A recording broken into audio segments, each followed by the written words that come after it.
Salut à tous et à toutes, c'est Yurisama. Comme promis, on se retrouve pour le tutoriel sur les monstres Spirit, la dernière aptitude à couvrir sur la chaîne. Je rappelle vite fait que j'ai déjà traité les Gémeaux, les Unions, les Toons et les Flips, et que donc maintenant on termine par les Spirits. Si jamais c'est la première vidéo du genre que vous regardez, je reprécise juste ce qu'est une aptitude. C'est un terme spécifique qui regroupe les catégories que je viens de citer en fait, qui ne sont pas des types de monstres, comme le seraient machines, magiciens, dragons, etc. Les monstres spirites ont un peu le même problème que les toons, à savoir qu'ils partagent une idée commune globale, mais ils n'ont pas tous les mêmes restrictions. Le concept de la majorité, c'est d'avoir une condition qui les empêche d'être invoqués spécialement, et un effet déclencheur obligatoire à activer qui les renvoie à la main, du moment qu'ils sont face recto sur le terrain déjà pour pouvoir l'activer, bien sûr. Cet effet doit s'activer durant la end phase du tour où ils ont été invoqués normalement ou retourner face recto. D'ailleurs, les monstres récents précisent que cet effet s'active une fois par tour, mais même sur les anciennes cartes, on est censé faire comme ça aussi. C'est une sorte de règle implicite générale. Si l'effet ou son activation est annulé, on ne réactive pas l'effet une seconde fois durant la même end phase.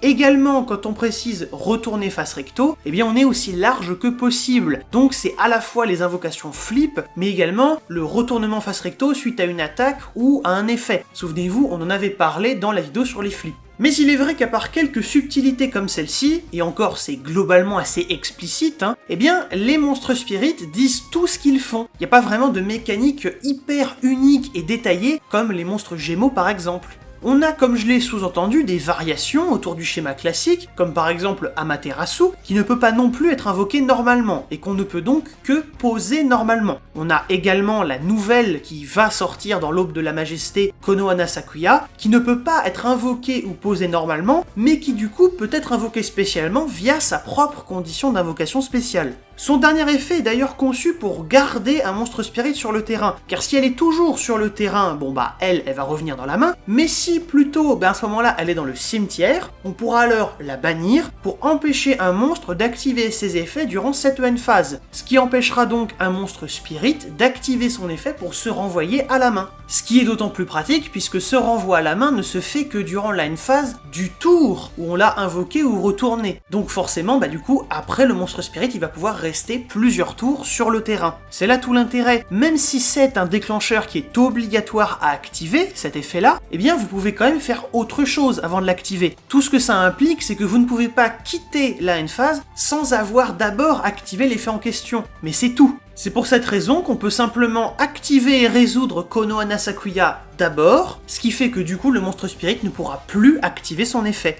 Ah d'ailleurs, tant que je parle de ça, je peux rajouter quelque chose qui est assez intéressant. Si vous avez plusieurs monstres spirites à remonter durant une même end phase, eh bien chaque effet s'activera en Chain Link 1 dans une chaîne différente. Ils ne formeront pas tous ensemble une grosse chaîne. Ce genre d'effet déclencheur, que je qualifie souvent de phase, c'est-à-dire qu'il ne s'active pas à un timing extrêmement précis, mais dans une phase en général, eh bien ils s'activent tous dans une chaîne différente, unique, tous en Chain Link 1, à partir d'un game state ouvert. En l'occurrence, si pendant votre tour, ce sera la case A sur le grand schéma, qu'on a présenté dans plusieurs vidéos, notamment un Express Ruling il n'y a pas très longtemps. Justement, niveau timing, ce sera différent des esprits Sumo et Kendo en zone pendule, qui eux se renvoient obligatoirement à la main, donc un petit peu le même esprit, mais en réponse à une invocation pendule. Donc là, on est sur un timing spécifique, ce qui fait que si on doit les renvoyer tous les deux en même temps, eh bien justement, ce sera en même temps, dans la même chaîne.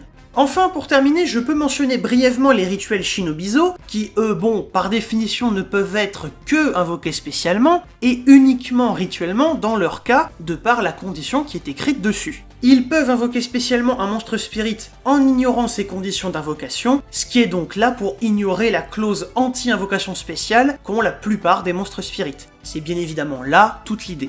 Et voilà qui clôt notre sujet. Je vous avais dit que ça allait être assez court, mais c'était bien à faire, je trouve, pour justement clore entièrement le pan des aptitudes. Et ça faisait une petite mise en bouche pour l'Aube de la Majesté, Konohana Sakuya venant de ce pack qui sort dans quelques jours. Il y aura d'ailleurs une vidéo dédiée à un de ces thèmes, donc n'hésitez pas à vous abonner pour ne pas la manquer. Likez et partagez la vidéo si elle vous a plu comme d'habitude, dites-moi ce que vous voudriez que je fasse comme prochain tuto, et moi je vous dis salut les gens!